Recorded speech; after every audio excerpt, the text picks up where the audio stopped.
Everyone, my name is Owen McGabinawa and welcome to HYVA, which stands for Hire Your Virtual Assistant. And today I have one of my lovely clients, Heidi McCloskey from textileexchange.org on here, and we're just gonna have a conversation about our experience working with us. And it's awesome that you guys actually run a company that is basically you guys have virtual team members, and so that's a great experience for us as a group of a company that provides people with virtual assistants to work with you guys, and you guys do have a virtual team set up. But I always want to go back to the beginning of as to why you felt you needed a virtual assistant.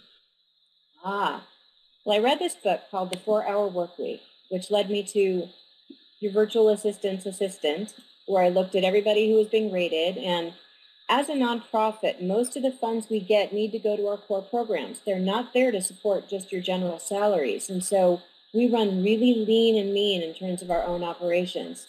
So hiring high-quality assistants, especially to work with me in Portland, Oregon, it's quite expensive. And then there's training, et cetera. And so I had no idea virtual assistants. I knew there were concierge services, but I didn't realize there were virtual assistants that could do what you guys do. And so I was thrilled to no end, evaluated, got it down to a short list, and decided to trial 3. And of the 3, H.V.A. There's a lot of things that you're saying in there that is great, because people might want to be in the same situation as you are and get to a point where they're doing their research. And you said something that's really important, that you had a bunch of options and you whittled it down to 3. What helped you? What factors played into that is what I'm trying to get at.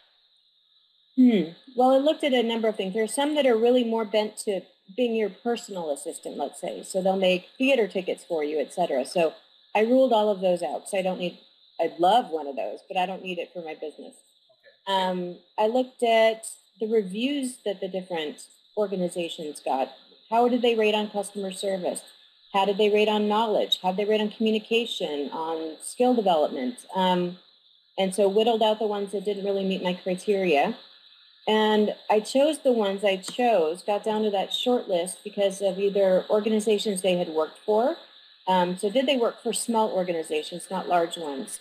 Did they do interesting and maybe slightly quirky kinds of projects? Because we have them. I mean, it could be looking at nanotechnology research one day to helping us figure out an executive dashboard the next day. So the range of projects I was looking to delegate, let's say, pretty dramatically broad.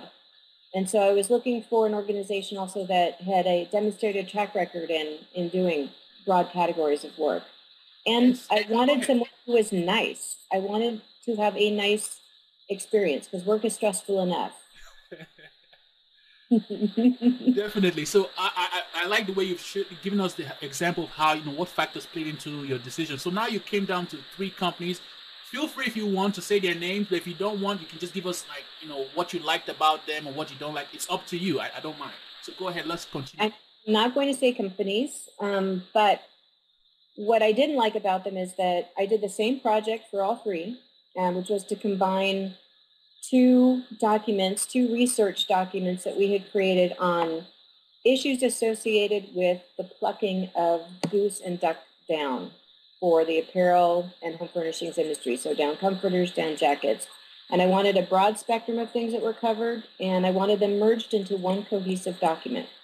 With the other 2 groups I was trialing, I didn't hear from them again until they sent me back like 100. In one case, it was 100 pages of just pasted stuff.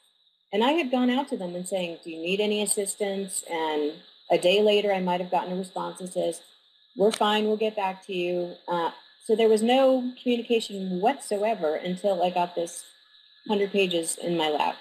And by that time, there was nothing I could do. It was more effort to sift through the 100 pages than it would have been to do the thing myself.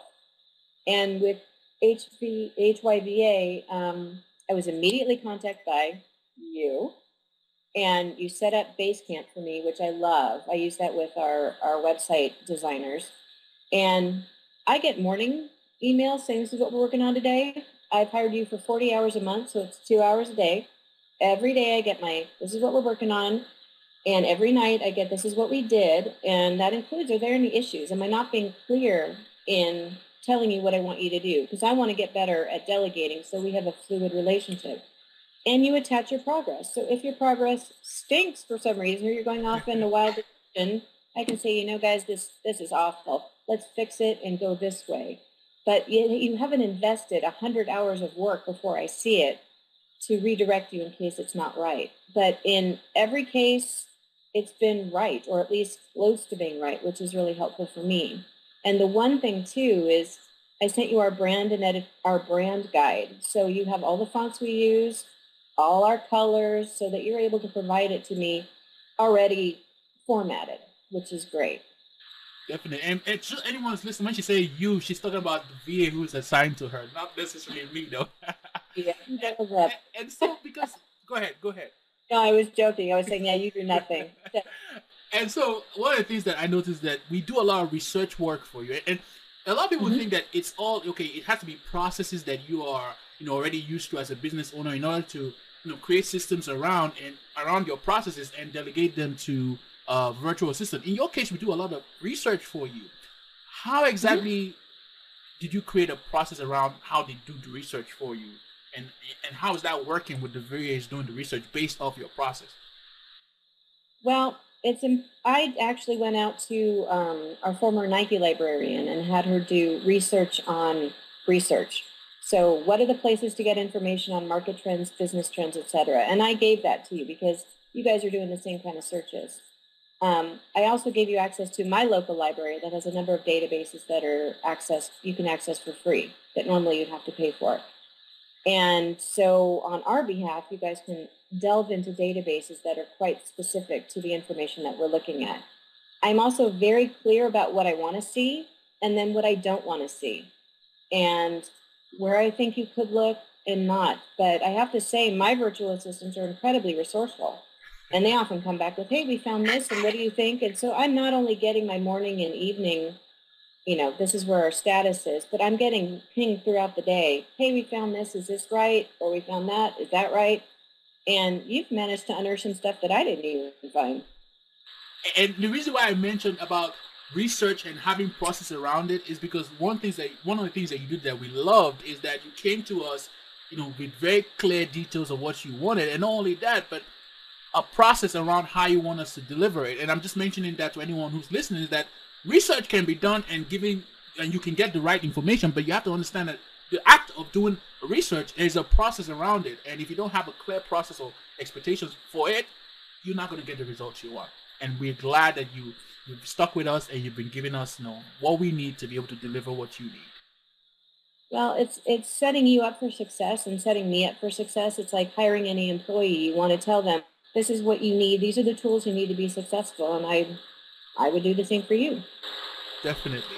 And so anyone who's listening right now probably might have any fears or reservation about getting started with hiring a virtual assistant. What's that one thing that you can leave with them that maybe based off your experience with us that you feel you can encourage them with to get started? So the thing I took advantage of with all three was the free trial. Now, one of them had a 48-hour free trial that was over even before we started. And you had a week. So I was able to see how you performed within that week. And I was set up on Basecamp, had emails, you had the documents, you guys were merging, and you were able to get me something I could look at before my free trial was up. And by then I was ready to sign up.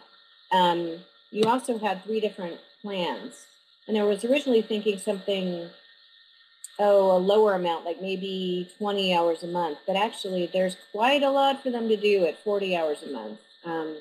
And it's a fabulous value for your money. So the free trial is always helpful. And that way you can see if it's going to make sense. Even though it does take time to get to know your virtual assistants, for them to get to know you.